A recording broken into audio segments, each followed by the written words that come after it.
In the heart of Las Vegas, behind glass, beneath spotlight beams, sits a body that has captured global attention. At first glance, it looks like part of a medical exhibit, a display of human muscle posed thoughtfully like Rodin's famous thinker. But to one woman, that body is not art, it is her son. The woman's name is Kim Eric Smith. And what you're about to hear is a story that drags us from a quiet Texas suburb all the way to the shadowy ethics of international body exhibits. Her son, Christopher Todd Eric, died in 2012 under highly suspicious circumstances. The cause of death, supposedly cyanide poisoning. But the deeper Kim dug, the stranger everything became. Fast cremation, no ashes, no permission.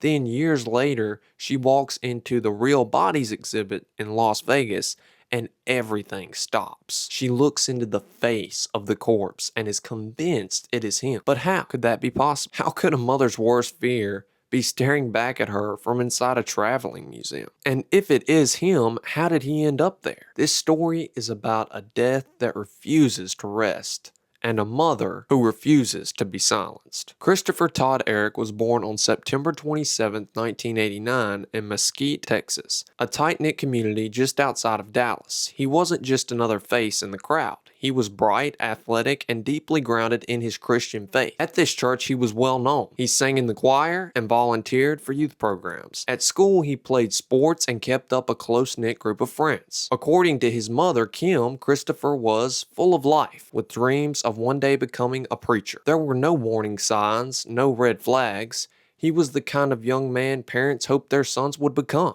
But life was never simple. After his parents' divorce, Christopher went to live with his father, Stephen, in Houston. Kim stayed in close contact until suddenly she couldn't. Stephen enrolled Christopher in an all-boys boarding school in Houston, one that Kim had never agreed to. The school's reputation was murky at best. Rumors of abuse, unlicensed treatments, even previous student deaths. And then, without warning, all communication between Christopher and Kim completely stopped. No phone calls, no texts, nothing. It was as if he had vanished behind those walls. It wasn't just a mother's intuition, it was dread. Something was seriously wrong. What came next only deepened Kim's fear. She learned that while at the boarding school, Christopher was being administered high doses of testosterone. No doctor from the outside had prescribed it. No medical records explained why he would have needed it. According to Kim, this wasn't just unorthodox, it was criminal. It's a hormone usually reserved for a specific health condition, but in Christopher's case, it was allegedly used to control his behavior, or worse, as a part of some undisclosed experiment. As weeks passed, Christopher's silence became deafening. He wasn't just missing, he was unreachable. She wasn't allowed to visit, her phone calls were ignored, letters returned. The only thing she could do was pray, and even that felt hollow. Kim reached out to the school and to Stephen, but answers never came. What did come were whispers, rumors of other students who had fallen ill, of one boy who allegedly collapsed and was never again seen. All unconfirmed, all terrifying. It was a system built to isolate and erase. When you isolate a person, medicate them without a reason, and deny them contact with their loved ones, what are you doing if not slowly preparing the world for their absence? On November 8th, 2012, everything came to a halt. Christopher Todd Eric was found dead in the bedroom of his grandmother's home in Houston, Texas. He was just 23 years old. The first official explanation was cardiac arrest. A tragedy, yes, but tragically uncommon in seemingly healthy young men.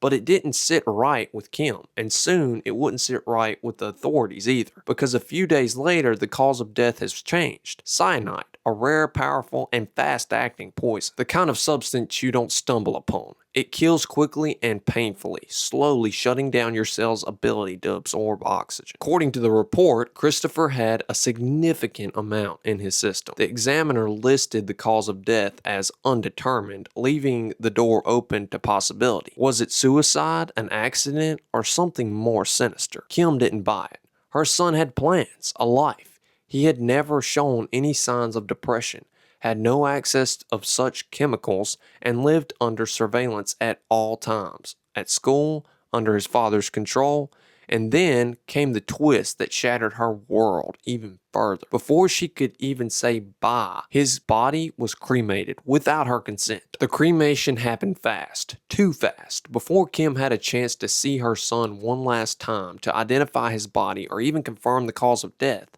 He was gone. Stephen Christopher's father ordered the cremation. No consultation, no explanation. And worst of all, no remains were even provided to Kim. She didn't even get the ashes. There was nothing.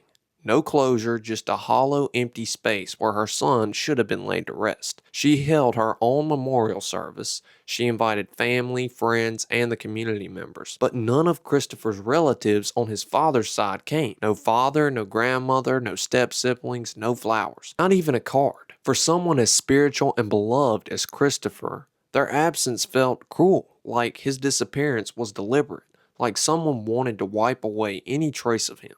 Kim's grief turned to suspicion. Why the rush? Why the secrecy? And most haunting of all, what if that wasn't Christopher in that casket? What if the body that was cremated wasn't her son? It's a question that would echo louder and louder until one day in Las Vegas, she saw something that shattered her entire world. Years passed, the grief never faded, but it did dull into something survivable. Until 2025, yes, just this year, Kim took a trip to Las Vegas with some of her friends. One afternoon, they visited the Real Bodies exhibit at Bally's Casino. It was a traveling anatomy show featuring preserved human corpses, stripped of skin, and plastinated for display. Educational, scientific, and controversial. Some saw it as art, others exploitation. Kim walked slowly past the displays. Bodies posed in motion, dissected to reveal veins, tendons, and muscles.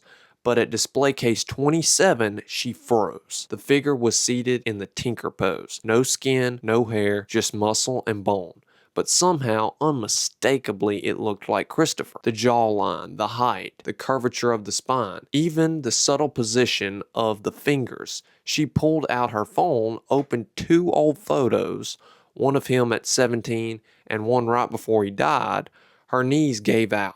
It was him. It had to be. She asked the staff, "Who is this? How was this body acquired?" They refused to say, claimed confidentiality, claimed it was voluntarily donated. But Kim wasn't buying it, and she was just getting started. After the shock wore off, Kim did what any determined mother would do.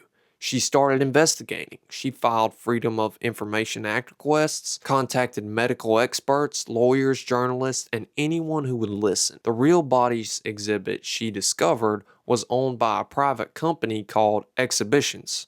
It was part of a controversial display originally based in China. Many of the bodies were unclaimed. Some were reportedly prisoners. Others were sold by medical universities. The company claimed all donors gave consent, but they refused to release documentation for the figure in display case 27. Kim pressed harder. She asked about serial numbers on bones, former identities, acquisition records. Every inquiry was met with vague responses or outright evasiveness. She spoke with former employees who said some specimens came in without names, just plastic wrapped and boxed like cargo. One insider said the Tinker body arrived around the same time as a batch from Texas. It wasn't proof, but it wasn't nothing either. With no legal way to examine or test the remains, Kim turned to social media. She posted side-by-side photos. Her story went viral. Suddenly, what seemed like a grieving mother's obsession became a public conversation.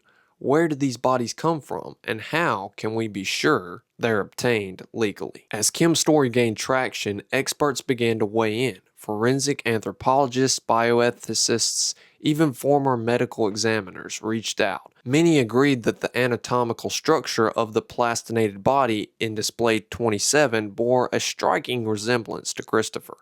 One retired coroner noted that the rare curvature in the spine that matched a medical note from Christopher's childhood, and a dental expert compared photos and claimed the moral arrangement looked shockingly similar. But of course, this wasn't enough. Without DNA, there could be no definitive match, and therein lies one of the biggest hurdles: plastination.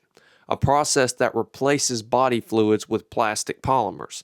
In layman's terms, it literally destroys genetic material. You can't just swab the cheek or test the bones. The body becomes chemically still, permanently preserved, and untraceable. Kim also uncovered something else chilling. The real bodies exhibit had previously come under fire for acquiring unclaimed bodies from Chinese prisons. Human rights groups began to protest, lawsuits had followed, but somehow the exhibitions continued.